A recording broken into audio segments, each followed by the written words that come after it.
नमस्कार मित्र, सुने आज ना राणी बातम्या. भारतने झिम्बाब्वे विरुद्धना तिसरा T20 सामना जिंका. ICC T20 क्रमवारीમાં भारत पुन्हा अव्वल स्थानी. 25,000हून अधिकनं भारतीय चलनले नेपाळમાં परवानगी. कहाणी 3 चित्रपटમાં विद्या बालनऐवजी यामी गौतमी राहणार. जननायकन चित्रपटनी 3 दिनमा 200 कोटीना टप्पा पार करा. पेपर फुटीसाठी आता उच्चस्तरीय कार्यदलની स्थापना वहिनी. राष्ट्रकुल क्रीडा स्पर्धाમાં मीराबाई चानोले सुवर्ण पदक भेटणं. बी आर्किटेक्चर नोंदणीले 28 जुलैपर्यंत मुदतवाढ. कर्जमुक्ती योजनासाठी 2 लाख शेतकरी अपात्र.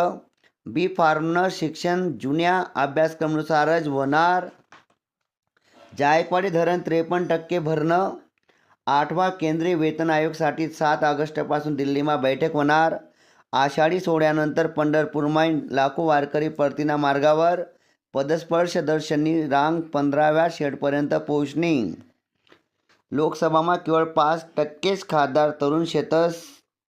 भारतीय सब ज्युनियर पुरुष हॉकी संघना ऐतिहासिक विजय.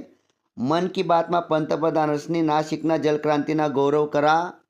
आषाढी वारीમાં 7.47 लाख वारकरीसनी मोफत आरोग्य सेवाना लाभ લીધા. नाशिक जिल्हाમાં पश्चिम पट्टाમાં दुसऱ्या दिवशी भूकंपना सौम्य धक्कासना नागरिकसले अनुभव होना.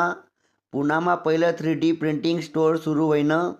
भारतना परकीय चलन साठा 1.08 अब्ज डॉलरनी वाढना.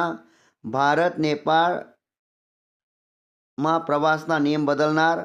पॉलिटेक्निककडे विद्यार्थ्यांना कड वाढणार. आदिवासी विकास विभागनी परीक्षा 2 ऑगस्टले होणार. मित्रस्वनी या होतात आजना ऐराणी बातम्या.